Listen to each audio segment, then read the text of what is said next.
in words of that are quite loud and quite annoying, we should all turn to our new political god and observe his words of wisdom. Shall we all go there together? Please let us share in these words of wisdom. The best way to get something done, if you hold near and dear to you that you like to be able anyway. I mean, and all women.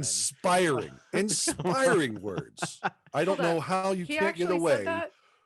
That actually is. He actually said that. That actually is a quote. National press conference of Joe Biden. Yes.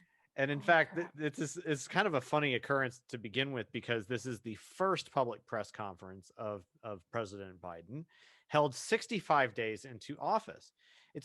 It's interesting, and I don't know how notable it really should be that this is actually like the top or the longest running distance or space of time between inauguration and first press conference of any president in the last 100 years.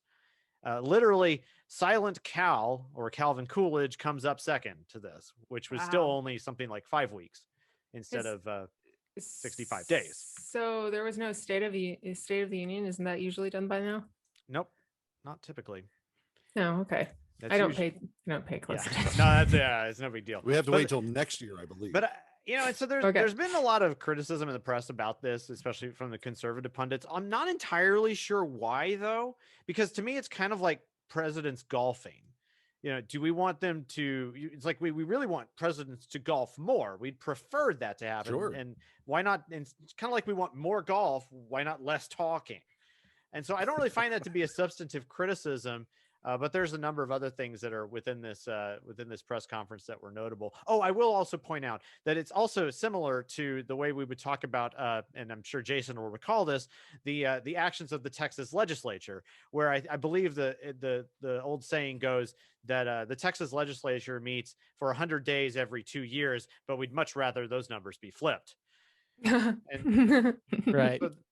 Is that right? Is it 100 days? I forget exactly. Yeah, I believe that's true. Yeah. And I think what the question behind the issue is can we finally admit that there's a series of unelected and appointed individuals that actually run the federal government, not the guy who's president? Like, it's time we can just be like, yeah, no, that's actually how this is. We have an oligarchy. This president guy is totally irrelevant, totally replaceable. You could swap in some other half asleep, stumbling, mumbling imbecile. And, it's like, I think I saw somebody tweet like, okay, listen, who would actually ask Joe Biden directions to some location in his neighborhood? And I don't think you would. And so on one hand, it's like, oh, please point me great. to the Oval Office. Yeah, right. But yeah, so I think the national discussion, what that's more important is, is Joe Biden competent or in the early stages of dementia, as was suggested for many, many months prior to him becoming president? How long did those in the Democratic Party know this? How long did the media cover it up? Like, I think those are actually interesting and important questions that are worth asking. But, as far as, do I care if politicians give fewer speeches? No, not at all. It's totally fine with me. And I don't think I necessarily have like a dog in the race of whether or not he's really, if he's just old, just an old guy, or if he's actually, senile or something to that effect. I don't really care that much when it comes down to it, but I do care about, the fact that this guy does have, even if it is an oligarchy, he does wield power.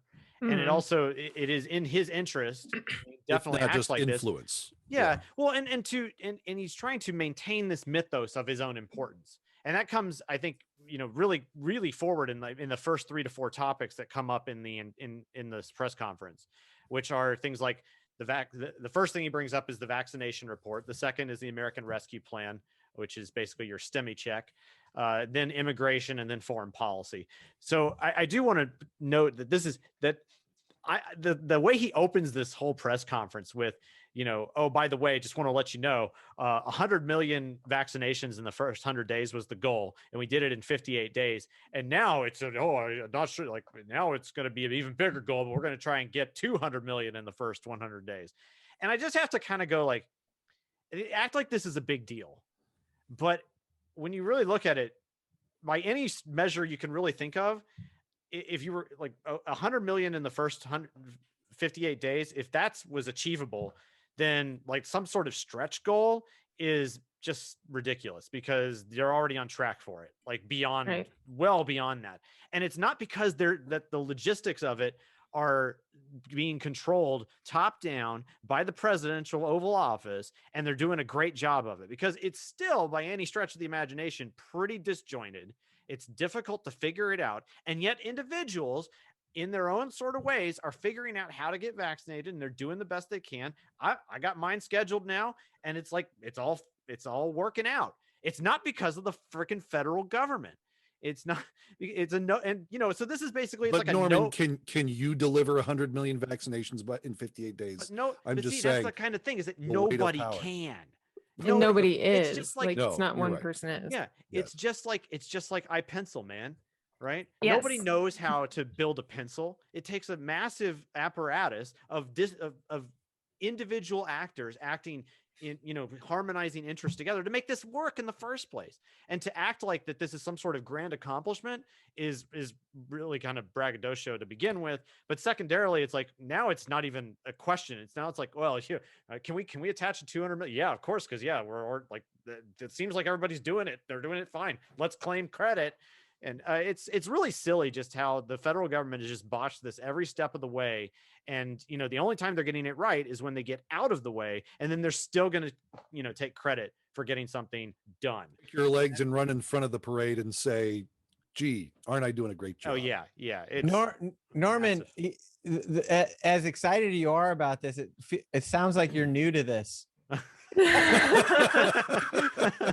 You're like, what is this? The government keeps taking credit for these. Well, This is brand new information. Yeah, for surprising. like 100 years.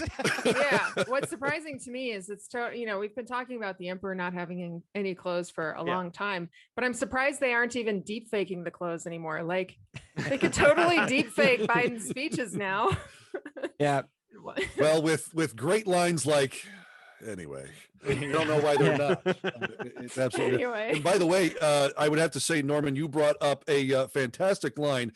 Mythos of Power is also a fantastic Greek diner. Oh, So Wow. just let everybody know. Yeah, Mythos of Power. where is that in? Is that in Somewhere in New Pennsylvania? Jersey. Oh, Who knows? somewhere in New Jersey. And just to any other restaurateurs out there, we are open to sponsorships for this Yeah. show. You could be mentioned. Mythos of Power, everybody.